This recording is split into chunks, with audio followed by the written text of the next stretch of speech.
अक्रूर जी, आप राजमहल में विश्राम कीजिए। देवी कुंती और पांडु कुमारों से भी मिल लीजिए। तब तक हम आपकी मांग पर विचार करके आपसे फिर भेंट करेंगे। जो आज्ञा महाराज। किंतु मेरी एक ही प्रार्थना है महाराज, यदि आप उचित समझें तो कृपा करके जितनी जल्दी हो सके इस बात का निर्णय ले लें, क्योंकि शत्रु मथुरा से ज्यादा दूर नहीं है। केवल 4-5 दिनों में वो मथुरा की सीमा तक पहुंच जाएगा।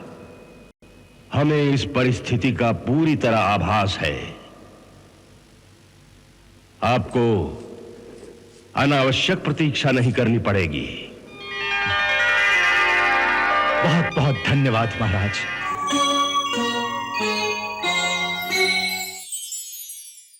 नाना श्री, मेरा प्रणाम स्वीकार करें। कौन हो तुम? कृष्ण।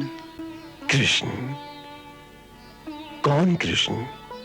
मैं देव की माता और वसुदेव जी का पुत्र कृष्ण। नहीं, उसका कोई भी पुत्र जीवित नहीं है। कंस ने एक एक करके उसके सारे पुत्रों को मार डाला। परंतु महाराज, इससे नहीं मार सका वो। महाराज, यह वही देवकी का 8वां पुत्र है जिसके लिए आकाशवाणी ने कंस को चेतावनी दी थी, और वो भविष्यवाणी आज सत्य हो गई। महाराज, सत्य हो गई। सत्य हो गई?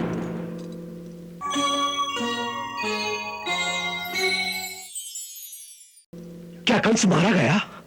हां महाराज। किसने मारा उसे?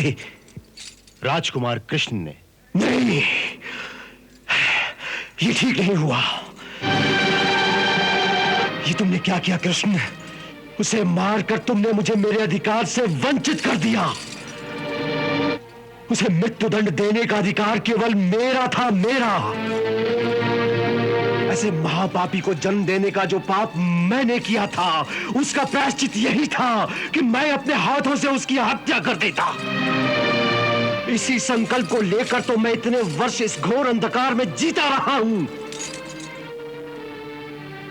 फिर तुमने मुझे अपने हाथों से मारने का अवसर क्यों नहीं दिया, ताकि मुझे एक ऐसे जघन्य पापी पैदा करने के पाप से मुक्ति तो मिल जाती।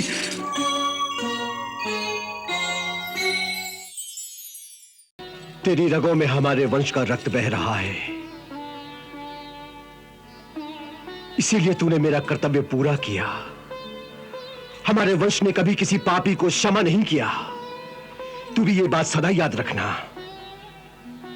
कंस को मारने के बाद नीति अनुसार अब उसके सिंहासन पर तेरा अधिकार है। सो राजा बनने के बाद इस बात को सदा याद रखना कि कंस की भांति छोटे छोटे निरीह बालकों की हत्या करने वाले किसी हत्यारे को कभी क्षमा न करना बेटा। परंतु मैं तो उस सिंहासन पर नहीं बैठूंगा नाना श्री। उस सिंहासन पर तो आपका अधिकार है।